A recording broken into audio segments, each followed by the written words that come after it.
오늘 함께 보실 하나님의 말씀은 로마서 3장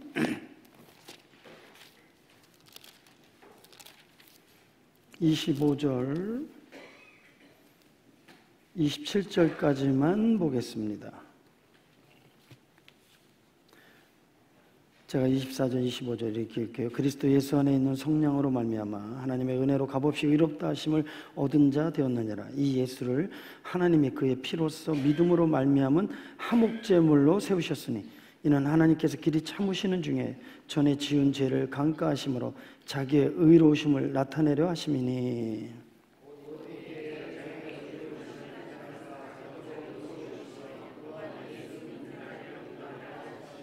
다 같이요. 그런즉 자랑할 때가 어디가 있을 수 없느니라. 무슨 법으로냐? 행위로냐? 아니라 오직 믿음의 법으로더니라. 아멘. 여러분들이 오늘 읽은 말씀 중에서 27절에 오직 믿음의 법으로니라. 오직 믿음의 법, 솔라 피데. 율법이 아니라 오직 믿음의 법. 오직 의인은 믿음으로 말미암아 살리라. 이것이 종교개혁의 도화선이에요. 이 솔라, 오직 피데, 오직 믿음으로 말미암아 의로워진다, 구원받는다라고 하는 이 말 속에는 다른 걸 보태지 마라 라는 거죠. 오직 의인은 믿음으로 구원받는다. 할렐루야.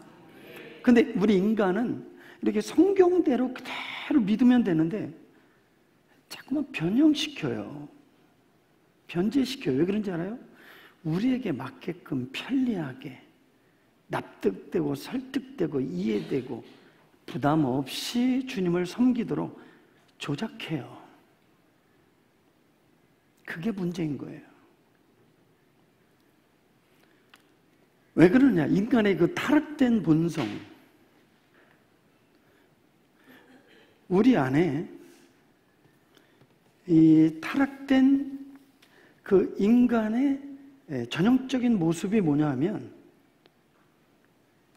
내가 뭔가 해야 돼요. 내가 뭔가 하지 않은 거에 대해서는 의미를 가지려고 하지 않아요. 내가 관여해야 돼요. 내가 뭔가를 해야 가치가 있고 의미가 있다라는 이 사고방식에 우리는 이미 길들여져 있어요. 이거는 타락된 인간의 전형적인 모습. 그건 뭐냐면 인간이 여전히 주권을 행사하고자 하고 싶은 이 죄성이죠. 그러니까 하나님께 전적으로 맡기고 전적으로 그분을 의지하고자 하는 이 마음이, 우리 이 죄성이 아직도 있는 거예요. 하나님을 온전히 100% 인정하고 싶지 않은 하나님을 떠난 인간의 특성이 바로 이런 것입니다.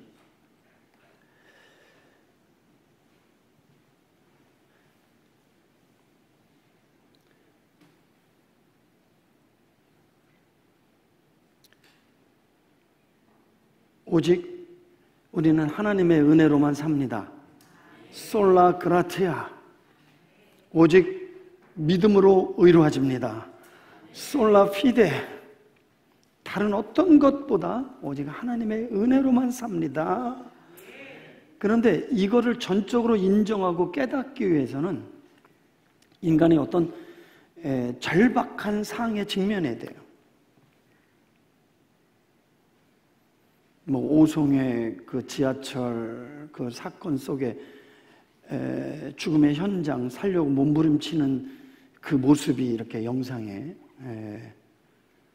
소개가 될 때 아주 치열하죠. 절박한 상황이죠. 살려고 몸부림치는. 근데 그 절박한 상황 속에 자기의 무능을 깨닫는 거예요. 내 스스로 나를 구원할 수 없구나. 내가 이렇게 초라하고 부족한 사람이구나라는 전적 무능을 깨달을 때 오직 나는 하나님의 은혜로 산다.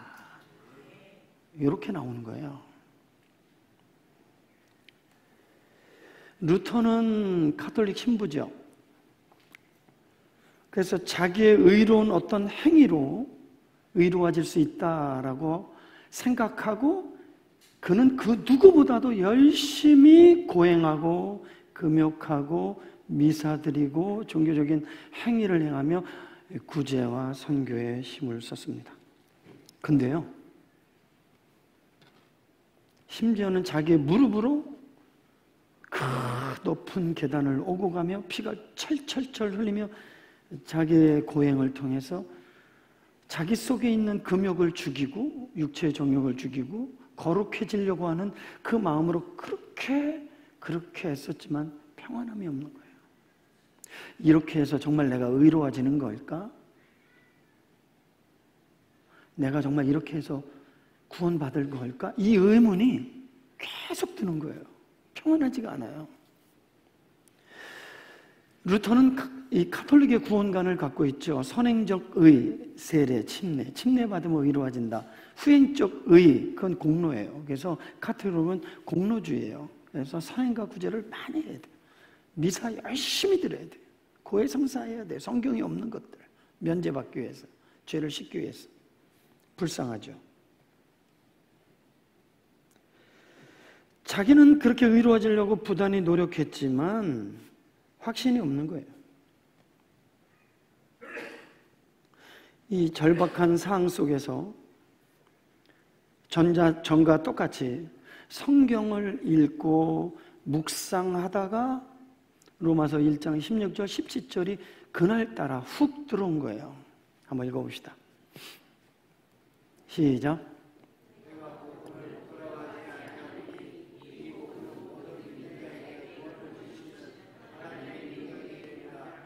하나 유대인에게요 그리고 헬라인에게로다.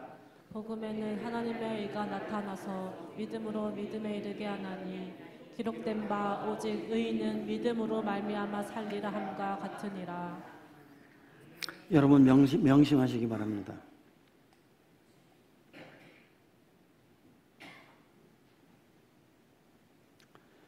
루터같이 철저한 몸부림, 고뇌, 진리에 대한 갈망, 이거 없이는 참된 진리를 깨달을 수 없습니다. 엄청난 고뇌 속에서 진리를 갈망하다가 이 말씀이 어느 순간 훅 깨닫는 거예요. 오직 의인은 믿음으로 산다. 하나님의 은혜로 의로워진다.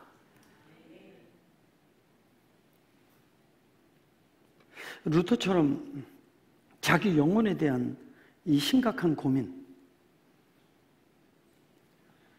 이 처절한 몸부림, 충분한 이 자각 없이 어쩌다 그리스도인이 된 사람들, 부모님이 믿으니까 나도 믿고 아내가 교회 가니까 나도 안 갈 수 없으니까 같이 따라가고,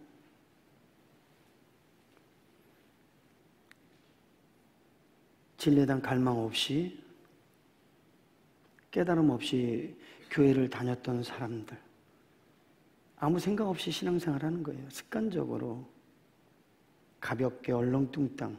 내가 예수 믿고 그때 전도사님이 복음을 전하고 영접하세요. 그래서 그 영접했지.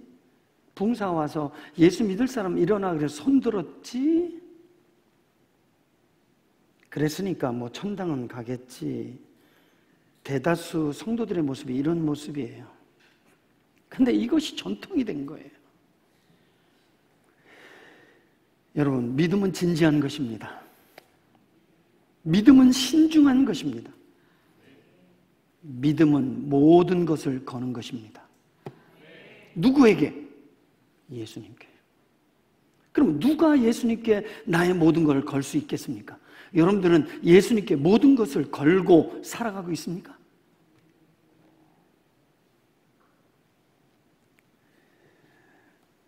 죽을 만큼 배고픈 사람, 죽을 만큼 굶주린 사람이 빵의 소중함, 물 한 방울의 소중함을 알게 되고 갈망하게 되죠.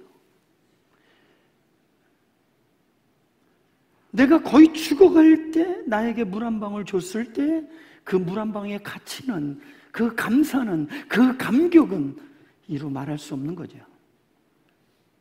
근데 내가 줄이고 목마른 경험이 없어요. 그러니까 그냥 물을 주고 빵을 줘도 별로 가치를 못 느끼는 거예요.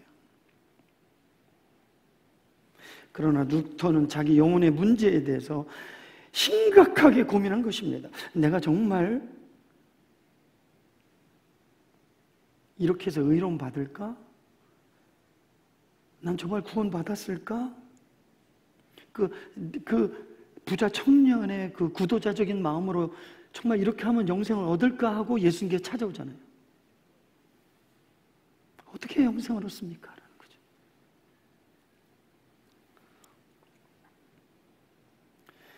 루터는 자기의 영혼의 비참한 상태에서 충분한 자각 속에서 이 믿음의 법을 깨달은 거예요. 나의 나된 건 하나님의 은혜다. 루터는 자기 영혼의, 자기 구원의 문제에 심각하게 고민했습니다. 그리고 깨닫게 된 것이죠.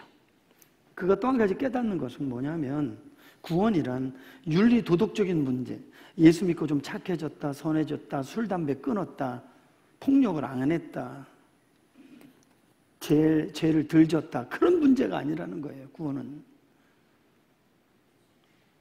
루터는 그렇게 접근했어요. 의롭게 사는 것, 도덕적, 윤리적, 착하고 선하게.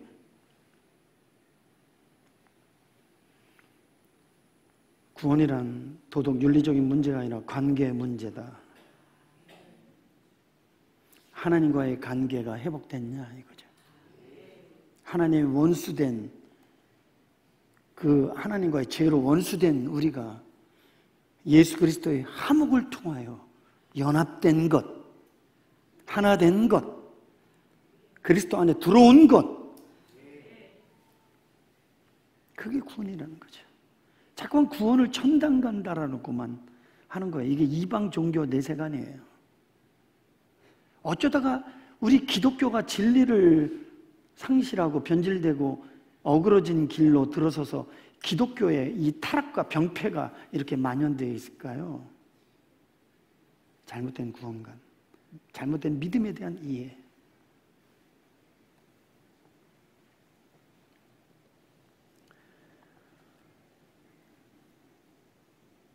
부부관계가 안 좋으면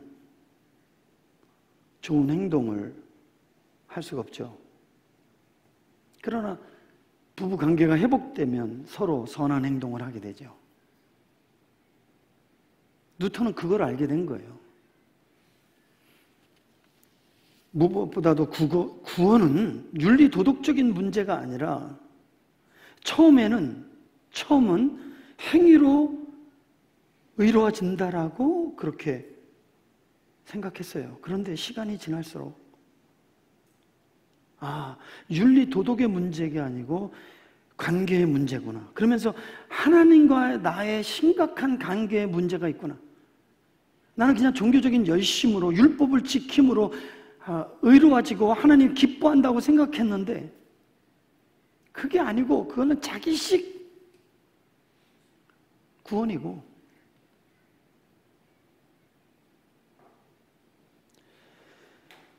그러니까 관계가 안 좋아지니까 무례한 행동을 하는 거죠. 하나님의 관계가 좋은 사람들에게 나타나는 건 뭐예요?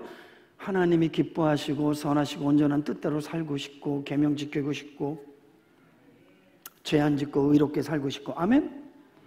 그런 거죠.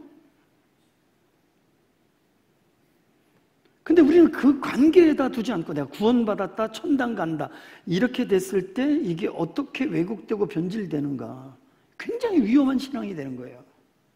예수 믿고 천당만 가면 되지. 그리고 자기 마음대로 사는 거예요. 개판으로 사는 거죠. 자기 마음대로 종교생활, 신앙생활 하는 거죠. 오고 싶으면 오고 하고 싶으면 하는 거죠. 그건 예수 믿는 게 아닙니다. 종교생활 하는 거예요.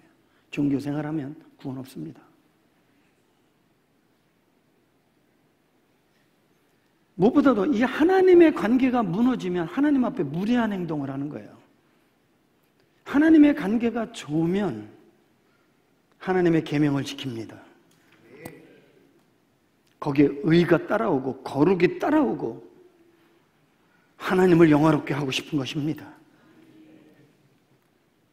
오직 우리의 구원은 믿음의 법이니라.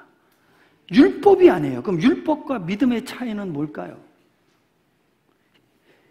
우리의 신앙은 해석이 중요해요. 성경을 잘못 해석하면, 믿음과 구원을 잘못 해석하면 거짓 믿음, 거짓 확신, 거짓 소망에 빠질 수 있어요. 그러면 우리의 모든 신앙생활 그동안 못 먹을 거, 못 할 거, 교회를 위해서 희생하고 봉사하고 주를 위해서 평생 일궜던, 희생했던 그 희생은 물거품이 되는 거예요. 바로 알고, 바로 믿고, 참된 믿음, 참된 확신, 참된 소망 가운데 걸어가야 됩니다.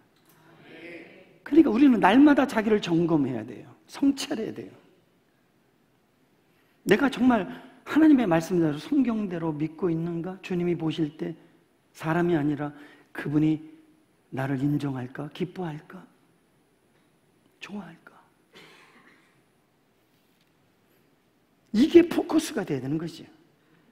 루터는 자기는 의로운 행위로 구원 얻을 수 있다. 마치 바리새인처럼 율법을 통한 의, 공로, 여기에 힘썼어요. 율법을 정확하게 치려고 애썼어요, 바리새인들. 그러나 그건 자기의 의라고 얘기했어요. 주님이 인정하는 의가 아니에요. 알아주는 의가 아니에요. 그들은 종교생활 한 거예요. 그 의가 예수님을 죽였어요. 이렇게 무서운 겁니다. 자기들의 의가 예수님의 의, 하나님의 의를 죽인 거예요. 율법주의는 내 입장에서 나의 의를 바라보는 태도이고, 믿음은 하나님의 입장에서 나의 의를 바라보는 거예요. 자, 율법과 믿음. 율법은 자기 입장에서 자기의 의를 바라보는 태도고, 믿음은 하나님의 입장에서 나의 의를 바라보는 태도다. 자, 부부관계에서 남편이 잘못했어요. 그래서 속지 않은 마음으로 아내에게 선물을 주고 기분 좋게 해주고 온심을 다해서 노력했어요. 근데 관계가 좋아지는 게 아니라 더 나빠져요. 그리고 그 아내는 반응이 좋지 않아요. 그러니까 남편이 화가 난 거예요.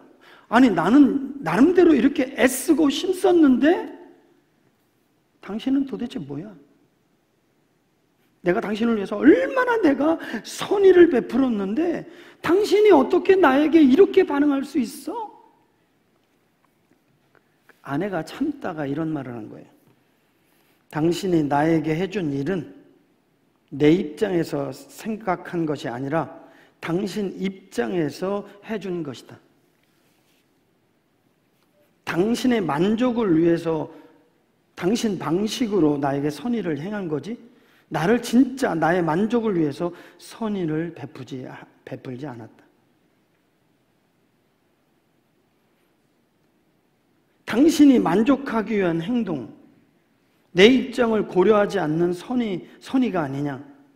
당신의 행위는 당신의 만족적 행위이고 자기 중심적 행위이기 때문에 나는 더 화가 난다.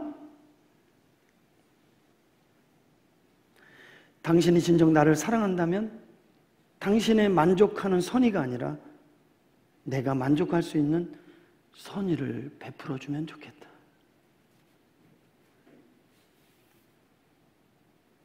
하나님과 우리의 관계 속에서도 적용도 마찬가지예요. 하나님이 기뻐하실까? 좋아하실까? 나의 모든 행위가 하나님을 기쁘시게 할까? 하나님을 만족시킬까? 그게 아니에요. 내 입장에서 내가 구원받기 위해서, 축복받기 위해서 억지로 율법을 지키는 거예요. 자기 나름대로는 열심히 종교생활 했는데 왜 하나님은 나를 알아주지 않지? 나를 힘들게 하지? 내가 얼마나 열심히 평생 하나님을 섬겼는데 그거는 너를 위한, 너의 만족을 위한 선이다.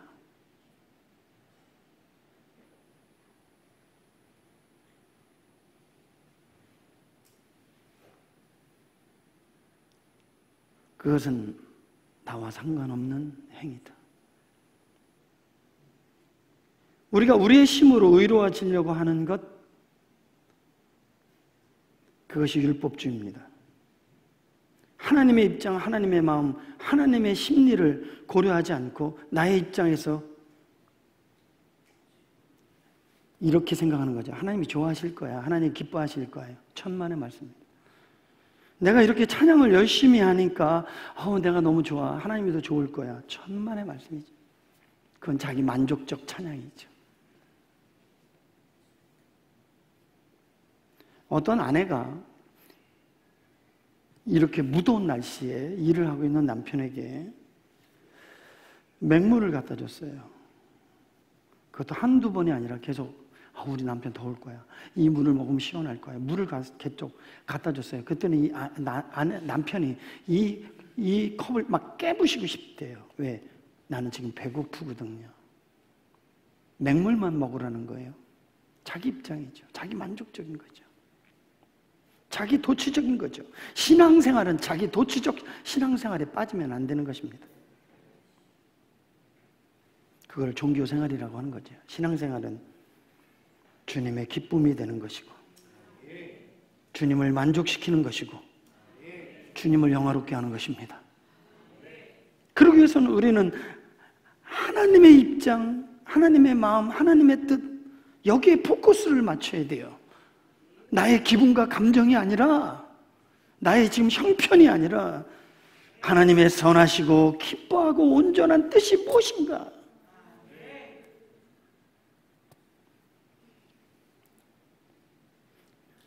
그런데 많은 사람들, 얼마나 많은 사람들이 일주일에 한 번 예배 끝나고 끝, 월수 찍듯이 한 달에 한두 번 찍고, 그 하나님을 믿는 것이다.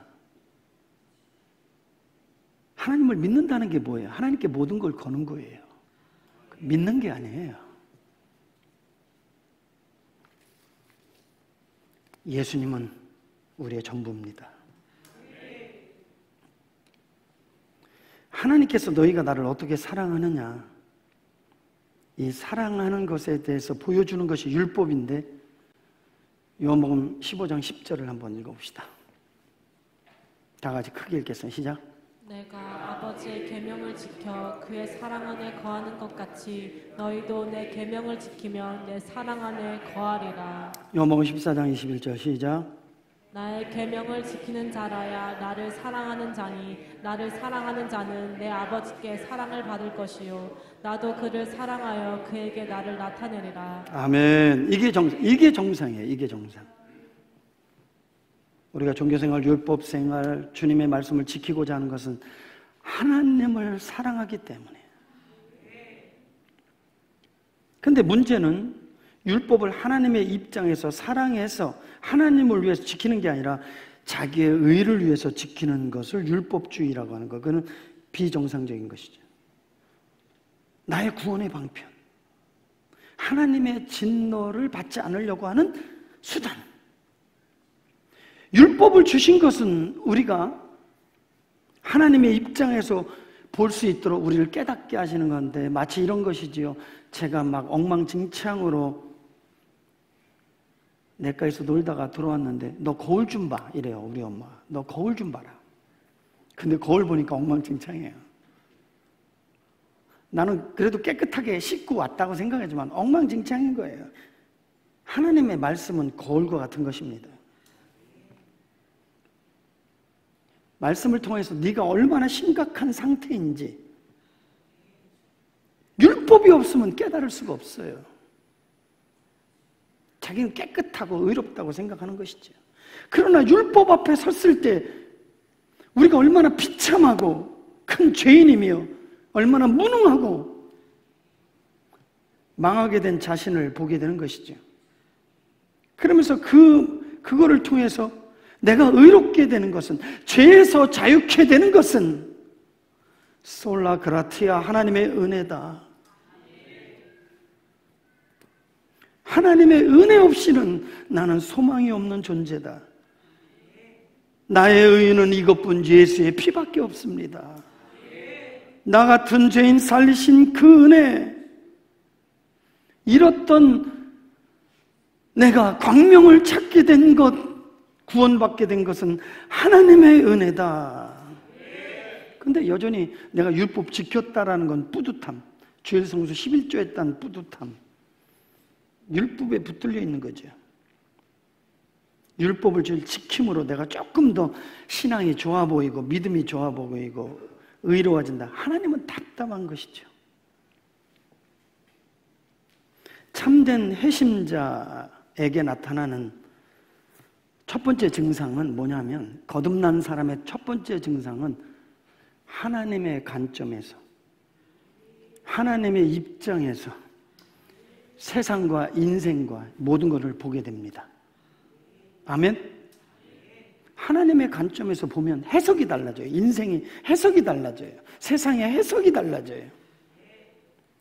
해석이 달라진 사람 속에 삶의 변화가 일어나는 것입니다. 마치 이런 거죠. 가데스 바리아 사건이죠. 10명의 점탕꾼과 2명의 점탕가는 무슨 차이예요? 하나님의 관점으로 봤냐? 인간의 관점으로 봤냐? 근데 인간의 관점으로 봤을 때 사실이에요. 틀린 건 아니에요. 거짓말 아니에요. 그러나 거기에 뭐가 없어요? 믿음이 없어요. 거기에 뭐가 없어요? 하나님이 없어요. 믿음이라는 것은 하나님의 관점으로 보는 거예요. 해석이 달라졌잖아요. 예? 우리는 그들의 먹잇감에 불과하다는 거예요. 밥이라는 거죠. 메뚜기에 불과하다는 거죠. 그러나 그들은 하나님이 우리와 함께하면 정복하겠다, 차지할 수 있다. 할렐루야.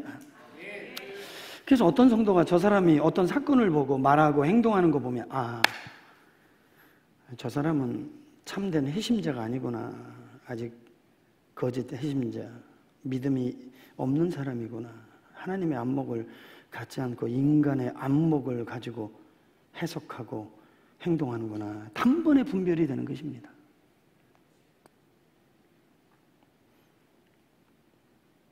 하나님의 안목을 갖지 않았냐면 바른 해석을 할 수가 없어요. 하나님의 안목으로 율법을 보면 이 지킴으로 의로움이 아니라 오직 내가 의롭게 되는 것은 하나님의 방편인 복음밖에 없다. 나를 죄에서 구원할 것은 내가 뭘 지킴으로 의로워지는 게 아니라 오직 예수 그리스도의 구속의 은혜로만 의로워진다. 자, 우리 로마서 3장 25절 한번 읽겠습니다. 다 같이 크게 읽겠습니다. 시작. 이 예수를 하나님이 그의 피로써 믿음으로 말미암는 화목제물로 세우셨으니 이는 하나님께서 길이 참으시는 중에 전에 지은 죄를 간과하심으로 자기의 의로우심을 나타내려 하심이니. 예수 그리스도의 피가 화목제물이다. 그런데 그 믿음으로 말미암은 화목제물, 따라합니다. 믿음으로 말미암은 화목제물.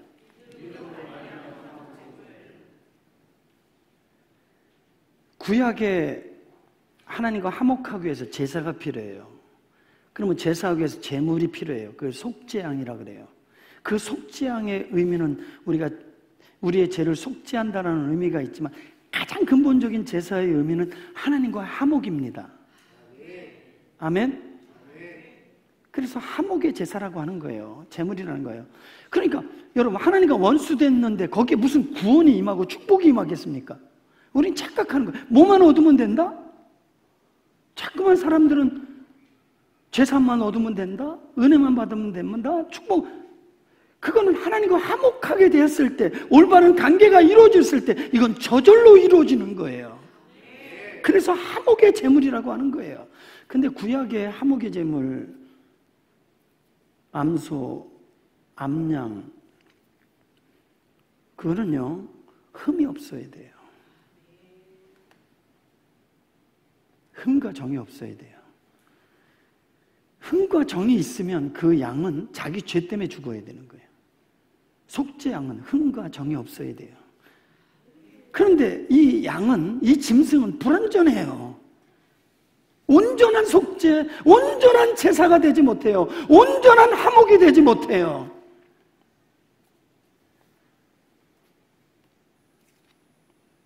우리의 온전한 화목 제물이 되게 될 자격자는 흠도 정도 없는 바로 예수 그리스도이신 것입니다. 그래서 히브리서 10장 4절, 시간이 없으니까 빨리빨리 갑시다. 시작. 이는 황소와 염소의 피가 능히 죄를 없이 하지 못함이라. 11절. 제사장마다 매일 서서 섬기며 자주 같은 제사를 드리며 이 제사는 언제나 죄를 없게 하지 못하거니와. 할렐루야. 오직 예수님만 온전한 제사, 영원한 제사, 완전한 제사, 그게 십자가 사건이에요. 십자가 사건에 바로 예수 그리스도가 화목의 제물이 되어준 거예요. 왜 화목의 제물이라 그래요, 여러분? 하나님과 우리 사이에 화목하게 하시는 제사. 로이드 존슨 목사님은 이런 말을 했어요. 복음은 율법이 사람들을 구원하지 못하니까 하나님께서 그제서야 생각해낸 것이 아니다. 구약에서 율법이 사람들을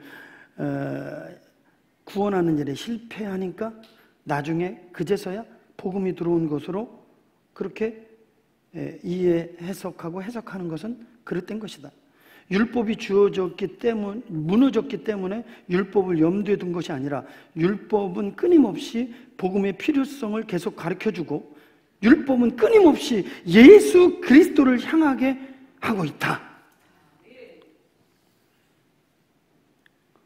죄로 말미암아 하나님과 원수된 존재의 운명이 죽음이라는 이 사실을 보여줄 뿐만 아니라 죽음의 운명 가운데 있는 인간을 위하여 좀 더 흥이 없으신 의로우신 예수 그리스도께서 화물의 제물이 되어주셔서 우리가 살게 되었다. 이거를 보여주는 거예요. 그래서 복음의 특징은 죽어야 삽니다. 뭐라고요? 그 개념을 이해하겠어요? 죽어야 사는 거예요. 그게 장사와 부활이에요. 그게 복음이에요. 복음의 가장 중요한 핵심이에요. 그런데 사람들은 죽지 않으려고 해요. 여러분, 죽지 않고 구원받을 수 있는 길이 없어요. 다 가짜예요. 텍사스는 사막이고 모든 사람이 죄를 범하였으면 하나님의 영광에 이르지 못하고 의인은 없나니 하나도 없고 히브리서 9장 27절 한 번 죽은 것은 사람에게 정하시었나요? 그 외에는 심판이 있느니라. 예수님을 믿는다는 것은 죄에 대하여 죽고 뭐라고요? 왜냐하면 어린 양이 죄를 대신해서 죽듯이 죄 전과 세상 죄를 지고 오는 예수 그리스도 그 피만이 우리를 속죄합니다. 그리고 죽었다가 부활하심으로 말미암아 의의 정과 그리고 부활 생명으로 거듭난 거예요. 그게 신자입니다. 이 과정 없는 사람은 가짜예요. 이 과정을 통해서만 신자가 되는 것입니다. 근데 요새 가짜 신자가 많잖아요. 크리스찬, 정치인, 사업가, 예술가, 장로, 대통령이 되면 달라지겠지 했더니 더 하는 거예요. 도리어 세상을 더 부패시키는 원흉이 되는 거예요. 교회에도 가짜들이 판을 치잖아요.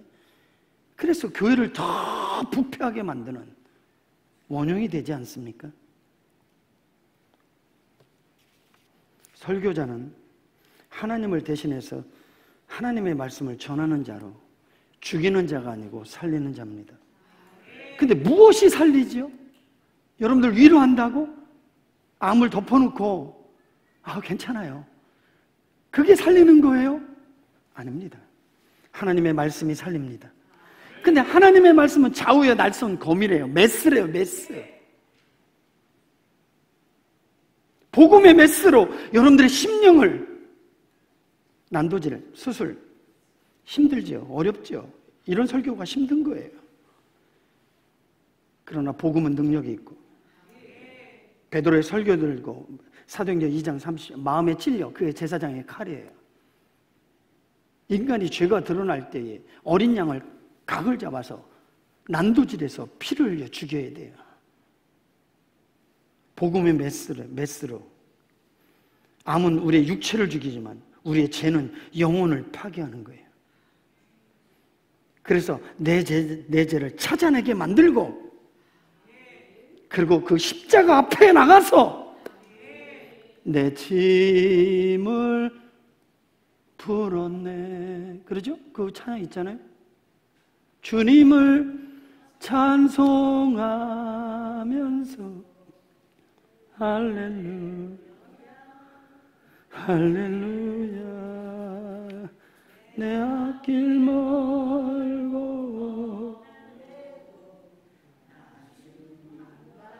여러분들이 아무리 피하고 도망가고 변명하고 합리화시키고 그럴 수밖에 없다고 그러고 그 원인을 다른 사람에게 그 탓을 돌려도 기명수배자, 평생 도망자, 불안과 두려움이겠죠. 죄에서 자유케 하는 것은 자기의 죄를 들고 죄를 시인하고 용서를 구하는 것이고, 죄에서 자유를 얻게 하는 것은 예수의 피밖에 없고, 자기를 끌고 자기의 죄가 드러나거든 자기의 짐을 십자가에 내려놓을 때 내가 너희를 자유케 하리라. 자, 로마서 3장 20절 성경 말씀 보시고 25절까지 쭉 읽습니다. 다 같이 읽어요. 시작! 그러므로 율법의 행위로 그의 앞에 의롭다 하심을 얻을 죄가 없나니 율법으로는 죄를 깨달음이니라. 이제는 율법 외에 하나님의 한 의가 나타났으니 율법과 선지자들에게 증거를 받은 것이라. 곧 예수 그리스도를 믿음으로 말미암아 모든 믿는 자에게 미치는 하나님의 의니 차별이 없느니라. 모든 사람이 죄를 범하였음에 하나님의 영광에 이르지 못하더니 그리스도 예수 안에 있는 속량으로 말미암아 하나님의 은혜로 값없이 의롭다 하심을 얻은 자 되었느니라. 이 예수를 하나님이 그의 피로써 믿음으로 말미암는 화목제물로 세우셨으니 이는 하나님께서 길 참으시는 중에 전에 지은 죄를 간과하심으로 자기의 의로우심을 나타내려 하심이니. 바울은 말합니다. 십자가의 사건은 예수님의 피로 말미암아 믿음으로 화목하게 하는 화목제물이다. 하나님이 우리를 구원하시는, 구원키를 원하시는 하나님의 사랑의 방편이다. 자, 26절 시작. 곧 이때 자기의 의로우심을 나타내사 자기도 의로우시며 또한 예수 믿는 자를 의롭다 하려 하심이라. 우리를 의롭게 한 사건, 화목제물은 하나님과의 관계 회복입니다. 이거는 신앙생활에 가장 중요한 거예요. 그런데 자꾸만 어느 쪽으로 이거를 잘못 복음을 이해했냐면, 예수 믿으면 구원받는다, 천당 간다, 예수 천당, 불신 지옥, 복음을 왜곡하는 거예요. 그 사실은 맞지만 그러면 하나님과의 관계는 어디로 가는데요? 하나님의 관계가 중요한 거예요. 그러면 이제 예수 믿으면 천당 간다, 그렇게 말하면서 하나님과의 관계에 대한 무관심, 하나님에 대한 무관심, 자기 마음대로 신앙생활을 하는 것이죠. 참된 칭의는 의롭다함을 얻었다는 것, 도덕적인 의로움이 아니라 관계적 의로움, 하나님과의 관계적 의로움.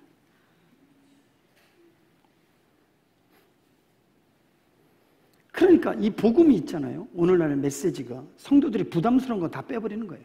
듣기 좋고 달콤한 것, 가공식품을 먹이는 거예요. 우리의 신앙생활은 쉬운 게 아닙니다. 좁은 길을 걷는 것입니다. 십자가를 지는 것입니다. 자기를 부인하는 것입니다. 주를 위해서 목숨을 거는 거예요. 걸기 싫거든요. 부담스럽거든요. 누가 걸어요? 예수의 생명으로, 진정으로 거듭난 자, 그분의 죽음이 나의 죽음으로, 그의 부활이 나의 부활로, 그를 믿으면 죽어도 살고 살아서 믿는 자는 영원히 죽지 아니하리라.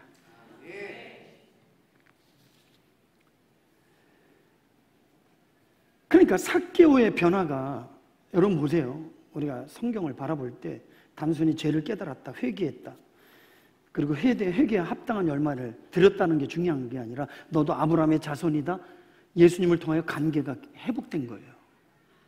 자, 하나님과의 관계가 회복되니까 안목이 달라져요. 뭐가 달라져요?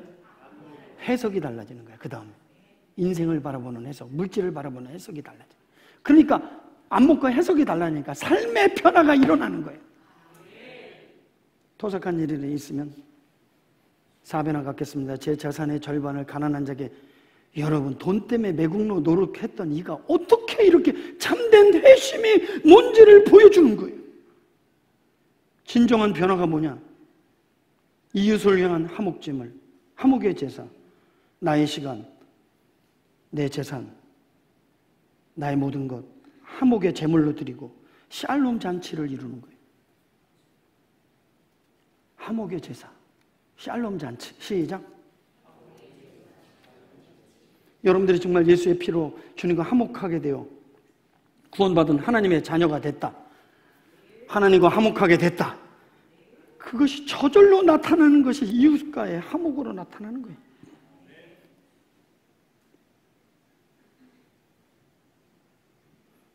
나의 부족한 것, 아니 나의 가진 것을 부족한 이웃을 향해서 내 시간, 내 재물, 내 시간을 드리고 싶어요. 화목의 제물로 드리고 싶어요. 그리고 평화를 누리는 거예요. 하나님과 더불어 기쁨을 누리는 거예요.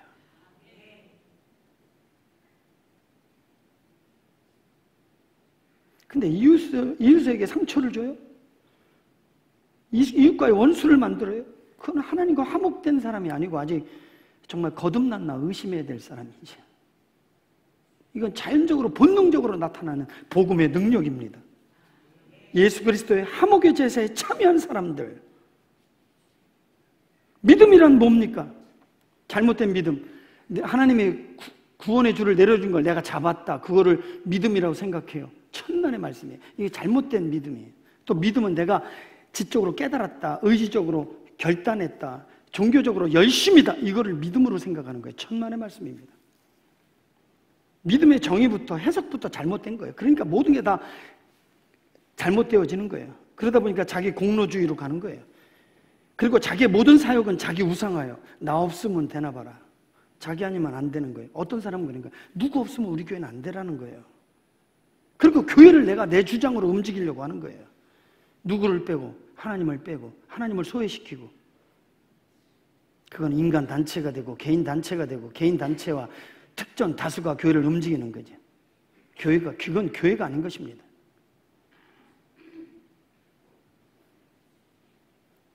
그런 사람들의 특징은 뭐냐면 예배 소홀, 기도 생활 안 해요. 성경과는 거리가 멀어요. 입술로는 하나님의 영광을 위해 산다고 해요. 근데 삶 속에는 전혀 그런 모습이 나타나지 않아요. 이런 사람들 속에 엔샬롬이 나타나요. 엔샬롬, 지옥잔치. 참된 믿음은 뭡니까? 내가 믿는 것이 아니라 믿어지는 거예요. 너희가 그 은혜로 말미암아 믿음으로, 이 믿음은 믿어지게 하는 것은 내가 힘쓰고 애쓰고 아니에요. 믿어지게 하시는 하나님의 은혜, 솔라 그라티아다. 여기서부터 출발해야 돼요.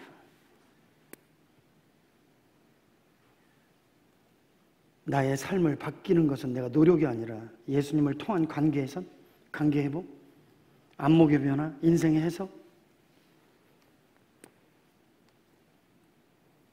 그러면요, 진정으로 회복된 사람들에게 나타나는 것은 하나님을 더 알고 싶고 하나님을 사랑하고 싶고 하나님이 기뻐하는 것 무엇인가를 갈망하게 되고 영적 기능이 회복되기 때문에 예배를 사모하고 진리를 갈망하고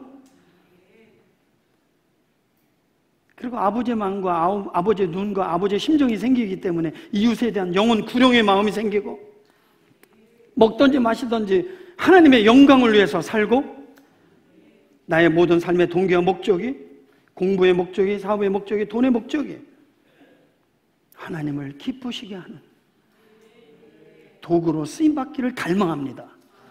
이건 자동적으로 나타나는 거예요.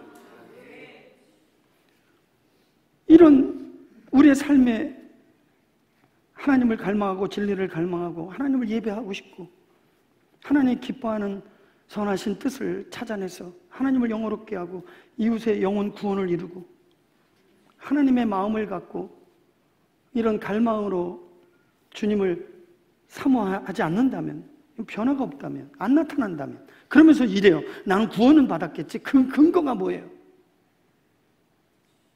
열매로 알리라고 하신 하나님, 그 자기 확신이에요. 내가 믿었으니까 천국 가겠지. 내가 얼마나 열심히 했는데, 종교적 열심, 그게 믿음의 근거예요. 내가 얼마나 도덕적으로 변화됐는데, 착하고 선하게 이웃들을 위해서 가끔 돕고, 거짓 확신. 내가 나름대로 하나님을 기쁘게 했다. 전도했다. 아니, 무엇보다도 내가 전도사님 그때 영접했잖아. 거짓 확신, 거짓 소망에 빠질 수 있습니다. 질문합니다. 구원이 뭡니까? 어디서부터 구원입니까? 무엇으로부터 구원입니까? 어떻게 구원받습니까? 여러분들이 자신 있게 분명하게 확실하게 여러분 말할 수 없다면 모르는 것입니다. 모르는 것은 이루어지지 않는 것입니다. 착각하면 안 됩니다. 그냥 하나님 믿으라고 하니까, 교회 나오라고 하니까, 봉사하라고 하니까 위험한 신앙입니다. 지금 죽으면 즉시 천당 갈 수 있습니까? 나는 구원받았다고 확신합니까? 그랬더니 어떤 고백을 하냐면, 죽어봐야 알지요. 제가 어떻게 교만하게 그거를 말할 수 있습니까? 죽어봐서 알면 큰일 납니다. 하나님 앞에서 마지막 심판 때 내 죄가 드러나는 순간 지옥에 가야 되는 것입니다. 우리는 여기서 해결을 받아야 됩니다. 살았을 때가 기회입니다. 교회를 열심히 다녔지만 자기 신앙에 대한 진지한 진단이 없어요. 나는 과연 구원받았나? 성경에 입각해서 말씀대로 살고 있나? 의로워졌나? 하나님의 관계가 회복됐나? 참된 신앙의 정로를 걷고 있나? 하나님이 날 기뻐하고 인정할까? 아니면 그냥 믿고 있다면 그 이반 종교와 다를 바가 뭐가 있습니까? 유대교처럼 율법을 열심히 지킴으로 의로워진다. 이거 심각한 거 아닙니까?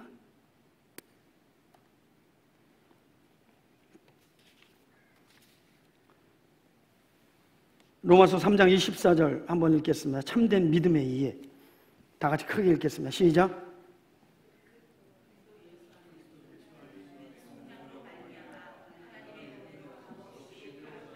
사도 바울은 우리가 의롭게 되는 것은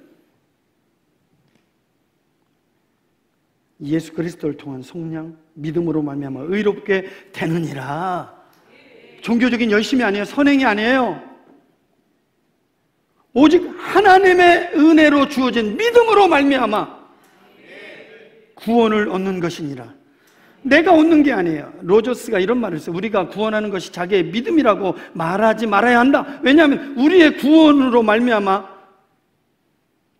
우리의 구원이 믿음으로 주어진다고 하는 진리가 오해되면 자기가 믿음으로 말미암아 구원받았다라고 착각할 수 있기 때문이다. 내가 믿는다고 믿어지는 게 아니라 믿어지게 하시는 믿음이 나를 구원하는 것이다. 이 모든 것이 하나님의 은혜라.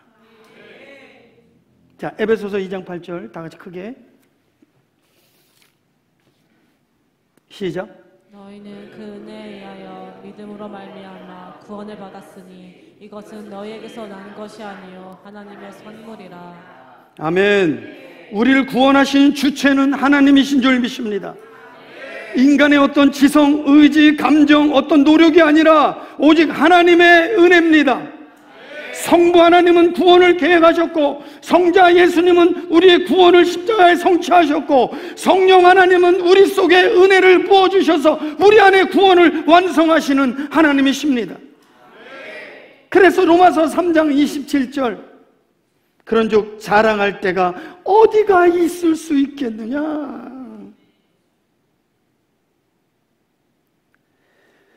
마지막으로 누가복음 7장 22장 31절 한번 보겠습니다.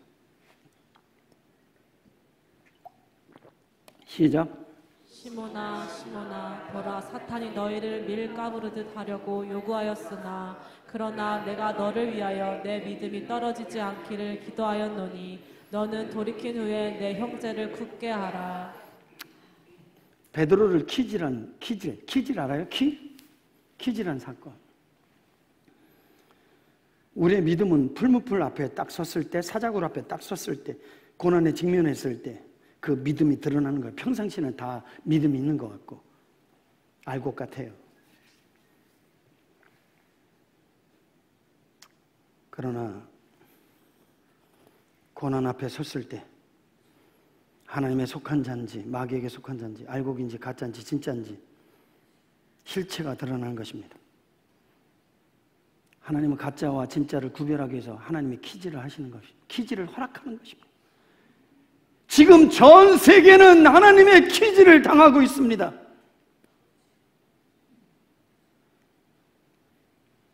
정말 저 사람이 내게 속한 하나님의 사람인지 아닌지를 구별하기 위해서 여러분들은 지금 키질을 당하고 있는 것입니다.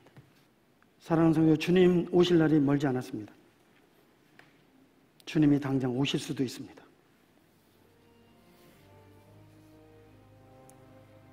주님을 맞이할 준비를 하십시오. 내가 정말 주님을 따를 마음을 갖고 있는지, 진실한 성도가 될 마음이 있는지, 내가 제자 될 마음이 있는지, 지옥은 가기 싫다고 그러면서 구원은 받았겠지, 천국은 가겠지, 거짓 확신입니다. 다른 복음, 다른 영, 그런 것에 미혹되지 않기를 바라고 오직 예수님만을 따르는 참 심자가 되기를 주님의 이름으로 축복합니다. 우리 찬양하겠습니다. 화면 보고 마라나타 주 예수여 어서 오시옵소서. 더 크게 틀어주세요. 열방이 주께 돌아와 춤추며 경배하게 하소서. 우리 주님 다시 오실 길을 막으자. 십자가에 들고 땅 끝까지 우리 가리라. 우리 주님 하늘 영광 온 땅 덮으네.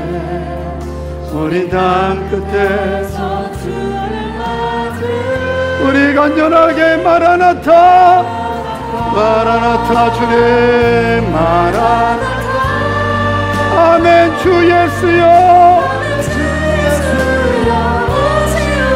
오 마라나타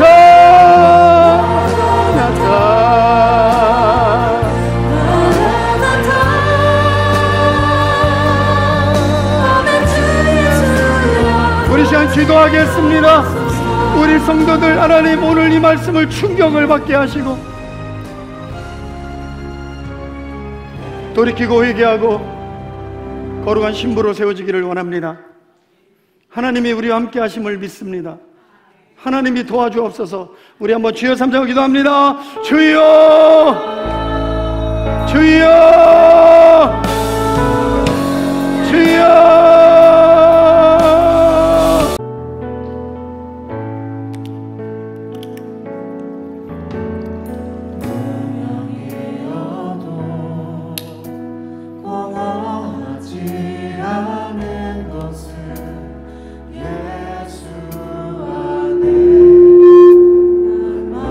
만족하리라.